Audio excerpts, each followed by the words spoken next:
this outrage from, I would say, the activists and the radical left is showing that, once again, this actually isn't about reducing emissions. This is about just an attack on fossil fuels and one single industry. I'm associate for Rebel News. Back in February of 2024, NDP Member of Parliament Charlie Angus brought forth Bill 372, an act respecting fossil fuel advertising. Included in this act were massive fines and even jail time for oil companies who dared to suggest that they were responsible stewards of the environment. This bill only made it to the first reading and was frankly pretty broadly derided as nonsensical, but shockingly, many aspects of Bill C-372 have now been implemented and are the law of the land in Canada under Bill C-59, which has broadly been decried as effectively a gag order on the entire energy industry within this country. The oil and gas lobby continues to pump enormous sums into advertising campaigns to falsely claim the benefits of allowing even more burning of fossil fuels. And now that the planet is on fire, they're shifting their propaganda with false claims of producing cleaner products, claiming they can be part of the climate solution. In 1997, the Canadian Parliament banned advertising from Big Tobacco because of the clear threat to human health. This is why I'm so proud to stand here today with representatives of Canada's medical community to state that the time has come to ban all oil and gas advertising. Our oil and gas industry has got a better environmental record than anywhere in the world, and I'm going to continue to celebrate that. They aspirationally want to reach net zero by 2050, and I'm going to support them every step in the way, whether it's through carbon capture, utilization, and storage, or the adoption of small modular nuclear, or working on direct air capture. And so I will not stop promoting our industry. In fact, I want to double the production in the oil and natural gas sector. To break down just how concerning Bill C-59 should be for Canadians, particularly those out west and those working in energy industries, I was very happy to be joined by Alberta's Minister of Environment and Protected Areas, Rebecca Schultz. I guess my first question for you is just how different is this Bill C-59 from the original Bill 372 from Charlie Angus of the NDP, a bill that basically just barely made it to first reading and wasn't taken seriously. The second Bill C-59 effectively very similar. Are there differences? I mean, there are some minor differences, but let's go back to when MP Charlie Angus brought forward his motion, and people laughed that off as, oh, of course we're not going to do that. We would not do that. That's preposterous. And now what we see in Bill C-59 is essentially the same outcome. So this is very problematic, because when I think about what we do when it comes to talking about our energy industry and our environmental record, it is a fact to say that we are reducing emissions. It is a fact to say that our industry has hit their methane emissions reduction targets 3 years ahead of schedule. Countries around the world are looking to the technology and leadership, and especially when it comes to innovation, to what Alberta is doing. You know, I can tell you at COP last year, the Premier and I heard so much discussion around CCUS and methane emissions reduction, two areas where we're leading. We have to be able to have those conversations because global energy demand is growing every single day, and it matters that we're able to talk about our leadership on that front. And now there is very much a risk of a $15 million fine for telling the truth about an industry, and quite frankly, telling the truth about an industry that we here in Canada with our climate, we absolutely can't live without. So you said there, I don't know if jail is still on the table, because I know with the original bill, jail time was potentially on the table. Has it been reduced to just a $15 million fine, or can people still potentially go to jail for daring to suggest we have an ethical energy industry? You know, I'm going to have to clarify what actually the final wording that made it through, but I do hear that the Senate passed this. Again, I think that there were some who voted against it, but you know, seeing this essentially snuck in a piece of legislation under the radar, and then just being rammed through Parliament and the Senate.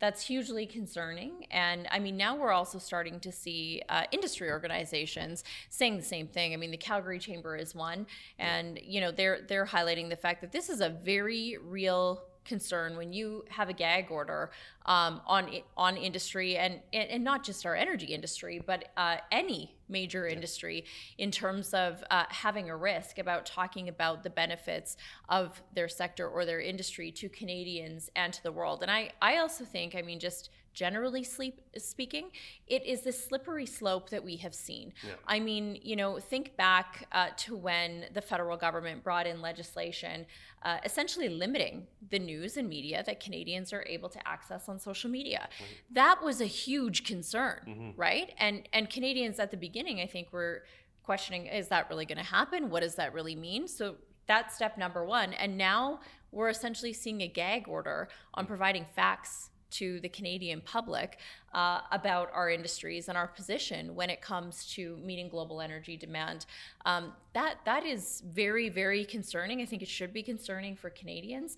I think it's, one of many things on the long list that Canadians have concerns with this federal Liberal NDP government about. Well, definitely not an increase in access to information for Canadians, quite the opposite taking place. Now, is it true that effectively environmental agencies, perhaps involved with folks who suggest that Chinooks are caused by climate change, are going to be able to bog down oil companies for daring to advertise that they're taking green initiatives? They might be hauled in front of courts, dealt with legal proceedings, faced with massive legal battles, even for daring to suggest that they care about the environment. Well, I just think what we're seeing there is a lack of clarity on how this is actually going to work, but I think that could be a very real risk.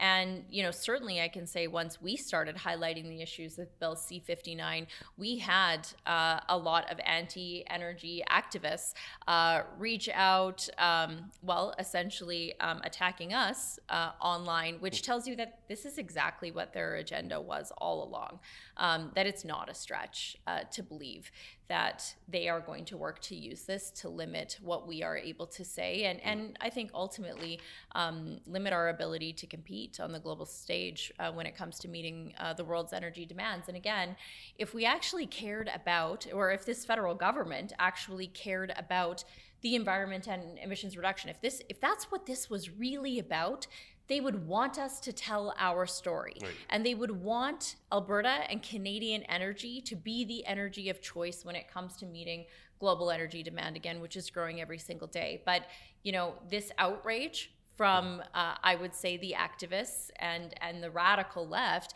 is showing that, once again, this actually isn't about reducing emissions. This is about just an attack on fossil fuels and one single industry. It's abundantly clear to anyone paying attention that we have the most ethical oil, even if you're an environmentalist, whether you're concerned with human rights or environmental factors. Canadian oil is the most, and Canadian energy at large is the most ethical energy you can buy anywhere in the world. Mm-hmm. What on earth is greenwashing? What's this term greenwashing they're using? So they say that we are essentially greenwashing is talking more positively about your environmental record than it really is. If you want to actually look at it, Stephen Guilbeault seems to be doing a lot of greenwashing, considering that their government has really never hit any of their goals when it has come to emissions reduction. Mm-hmm. What we share is the facts. And I think our energy industry does a good job of this, saying, you know what, we have a record that we are proud of, that when it comes to the oil sands, emissions per barrel have been reduced by, I believe it was 21 or 23%.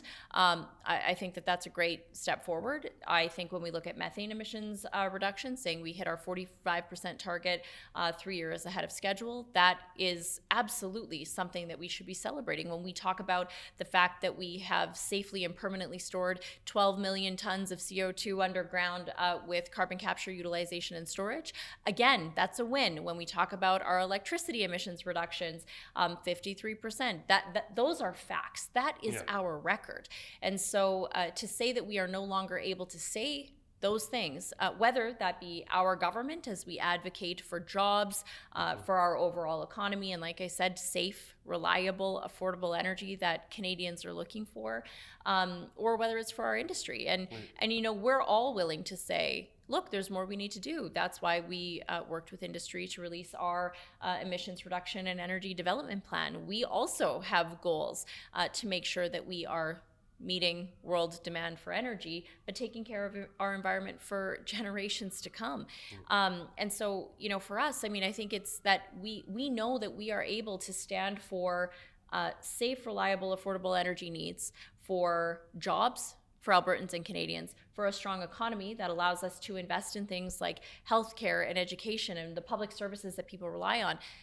Those basic principles are clearly what the left and the eco-radical groups are actively against, is all of those things. And so I think that's really what we're seeing in this piece of this legislation. Now, the UN Secretary General has called, effectively just now, I don't know if you even had a chance to see it, but has called for all countries to bring in laws like this. For me, the sort of most absurd thing there is you're going to have an ethical country like Canada with ethical oil and humanitarian oil effectively appealing to international standards with councils that have human rights violators and mass polluters on them. How backwards is that? It doesn't make any sense. And that's where this is, the federal government tends to take this approach where everything is about ideology. Common sense, they throw it out the window to appease their activist base. And that's a huge problem when it comes to, where we are, as Canada, as an energy producing nation, compared to other countries. And again, if this was really about the environment, we would want more Canadian energy supplying global demand. What this would then allow, if there was a requirement like that, and I saw the tweet, but I haven't had time to actually click on the full comments. But then you see a country like China, well, then they will likely just continue to see their development and overall global emissions grow. And I don't think that is good. I don't think that is good for Canada. And I just don't think that generally that benefits anybody. Now, the other question I had before we sort of wrap up here is the sort of arbitrary nature. Obviously, clearly it's ideological, but cigarettes have warnings nonstop, experimental vaccines, virtually no scrutiny whatsoever, oil and gas, more scrutiny than cigarettes, presumably, with $15 million fines.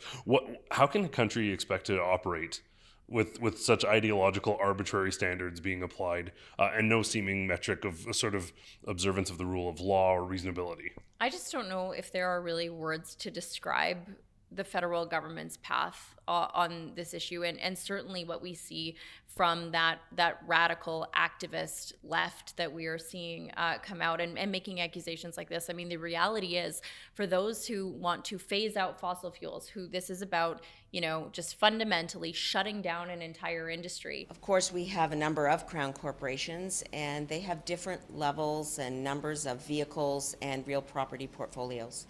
And so the fact that we will now be explicitly expecting them to follow the greening government strategy is extremely important, and it does mark a change from previous practice.